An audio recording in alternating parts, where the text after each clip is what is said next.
¿Por qué los demonios le pidieron los cerdos a Jesús?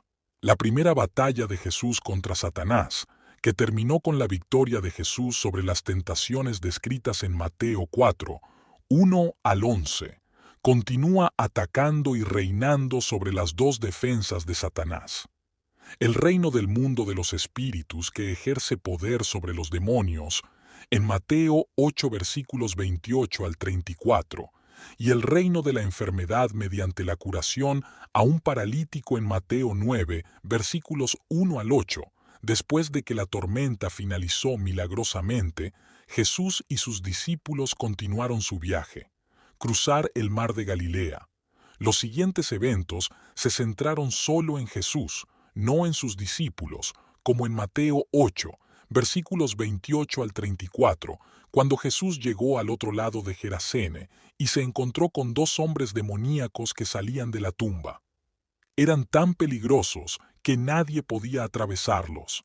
Entonces gritaron: «¿Qué quieres de nosotros, Hijo de Dios, que viniste aquí a pedirnos antes de tiempo?» Había una piara de cerdos esperando a lo lejos. El demonio le rogó a Jesús: «Si nos dejas salir, envíalos a la piara». Y él les dijo: «Vayan». Salieron y entraron todos los cerdos. Toda la manada corrió cuesta abajo hasta el lago, y los que cuidaban a los cerdos murieron en el agua. Fueron a la ciudad, y contaron todo acerca de los endemoniados. Entonces toda la ciudad salió al encuentro de Jesús. Mateo llama nuestra atención hacia Jesús para responder a esta pregunta disgustado: ¿cómo es este hombre? El grupo llegó a otra playa de la región de Gerasén. Jesús se encuentra ahora en la Decápolis, una región predominantemente pagana, lo que explica la presencia de cerdos, los animales considerados inmundos por los judíos según Levítico 11, 7, Deuteronomio 14, 8. Un cerdo tiene las pezuñas partidas pero no regurgita su comida, por lo que se le considera un animal inmundo. El pequeño pueblo de Garasa, ahora en el mar de Galilea. En la costa este está Kersa, o Kersi, del que se dice que es el lugar de destierro. Cuando Jesús llegó a la región de Gadara, dos endemoniados salieron del sepulcro y lo encontraron como en Marcos, capítulo 5, verso 1 al 20, y Lucas, capítulo 8, verso 26 al 39. Un hombre endemoniado registrado en Marcos, capítulo 5. Versículos 1-20.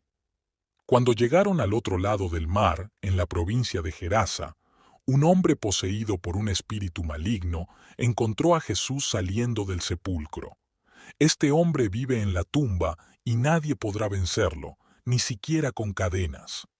Muchas veces sus pies fueron encadenados, pero él cortó las cadenas y las rompió, y nadie tuvo fuerzas para vencerlo. Día y noche gritaban contra tumbas y montañas y se arrojaban piedras unos a otros. Cuando vio a Jesús de lejos, corrió hacia él, se postró ante él y gritó: «¿Qué quieres que haga? Cásame». Porque Jesús ordenó: «Espíritu inmundo, sal de este hombre. ¿Cuál es tu nombre?». Él respondió: «Mi nombre es Legio». Como éramos muchos, insistió en orar para que no los echaran de la zona. Había una gran multitud de gente. Una manada de los cerdos estaban comiendo en la ladera del monte, y los demonios le han pedido a Jesús que envíe cerdos para que podamos entrar en él.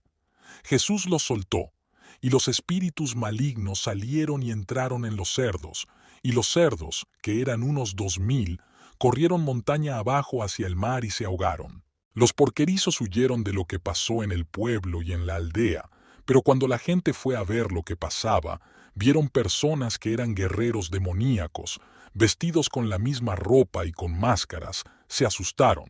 Las personas que vieron lo que estaba pasando contaron a otros lo sucedido con el endemoniado y los cerdos, y comenzaron a pedirle a Jesús que se fuera de su zona. Pero Jesús no lo permitió. «Di eso y vete a casa y cuéntale a tu familia lo que Jehová hizo por ti y cómo tuvo misericordia de ti». Entonces este hombre fue y empezó a predicar en Decápolis lo que Jesús hizo por él, y todos quedaron sorprendidos. Siguieron a Jesús en Judea, Jerusalén, Decápolis, Galilea y al otro lado del río Jordán. La situación es muy peligrosa, porque estas dos personas son tan peligrosas que nadie puede pasarlas.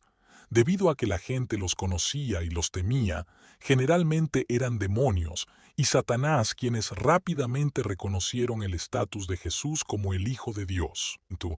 Como se indica en Mateo 4.36 y según Mateo 16, Bon 16 y Mateo 14, los discípulos usarán este nombre a medida que comprendan mejor su papel como Hijo amado del Padre.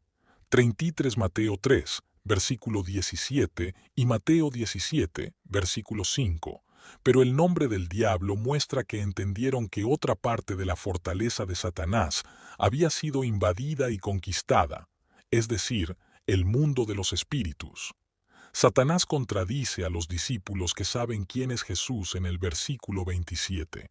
Pero pase lo que pase, siguen siendo monstruos. Es malo conocer a Jesús y odiarlo. La pregunta del diablo a Jesús puede ser seria o gentil según el contexto. Y en Marcos 1.24 se presenta con odio y temor de que el nombre Hijo de Dios se entienda por los más ricos.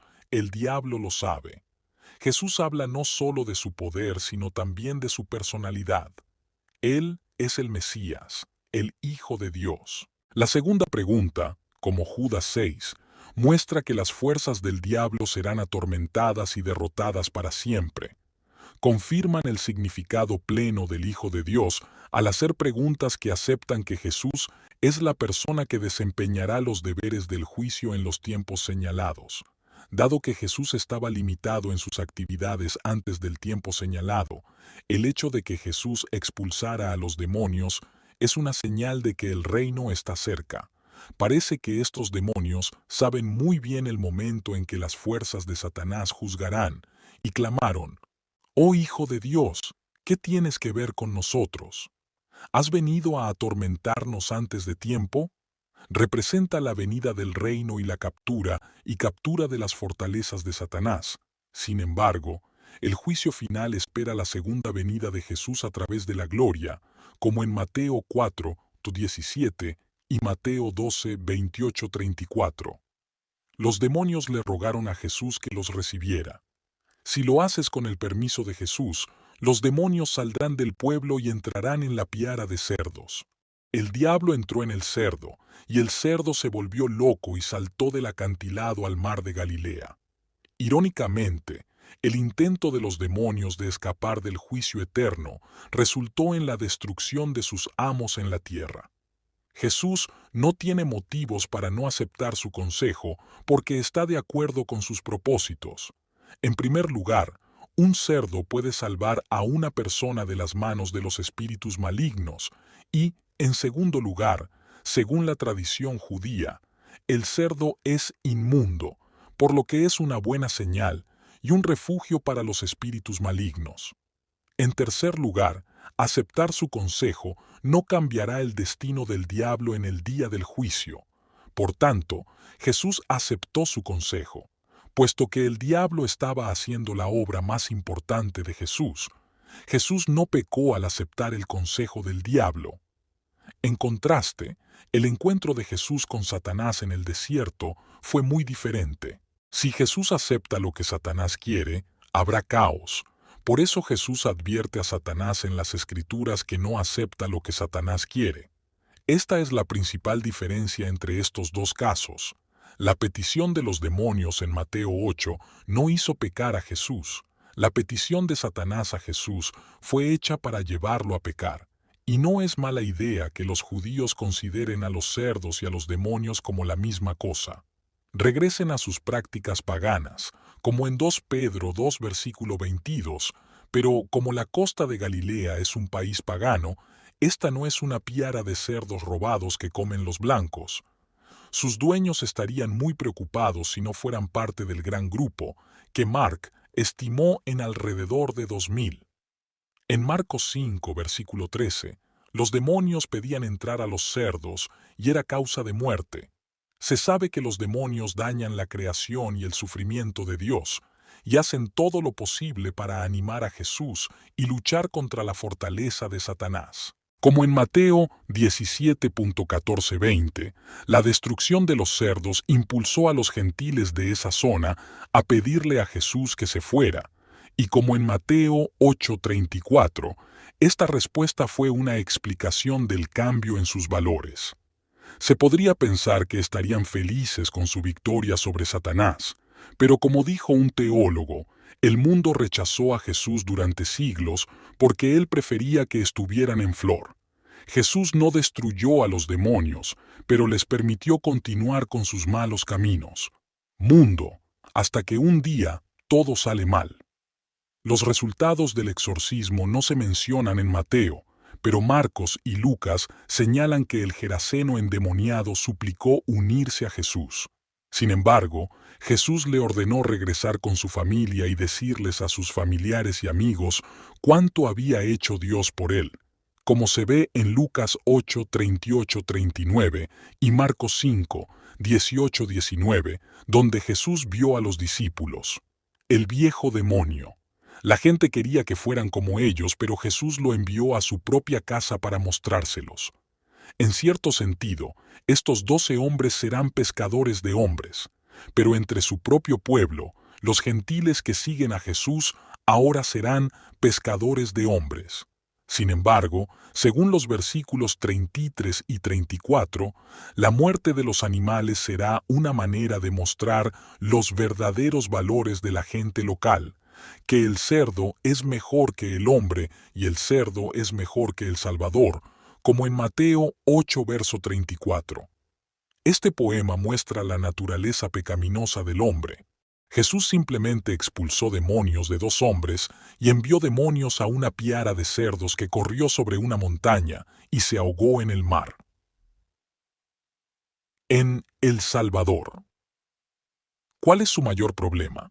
Existe la posibilidad de recesión económica y pérdida de negocios. Se preocupan más por su bienestar financiero que por su bienestar espiritual. Cuando vieron a Jesús acercarse a la ciudad, le dijeron que se fuera, pero nosotros hacemos lo mismo. Vivimos en pecado, no queremos pensar en Dios. Aferrarse al pecado es una de las cosas más mortales que podemos hacer. Este informe muestra claramente que el servicio de Jesús no es solo para los judíos, sino que mostró su servicio a los gentiles. También muestra que no fueron solo los judíos los que fueron rechazados por Jesús. En este sentido, se confirma que los oponentes de Mateo no fueron elegidos en función del pueblo, sino de su respuesta a Jesús. Pensar profundamente en nuestros deseos pecaminosos y negarnos a permitir que Dios los perdone, especialmente si no es por entretenimiento o dinero, ha echado raíces en lo profundo de la Biblia. La Biblia menciona a menudo la lucha entre las necesidades de este mundo y la obediencia a Dios. En Mateo 6, 19-24, Jesús habla de la incapacidad de servir a 2 señores, confirmando que no podemos servir a Dios y ser ricos al mismo tiempo. Esta enseñanza confirma la idea de que la piedad puede llevar al pecado y a la búsqueda de riquezas materiales para distanciarnos de Dios.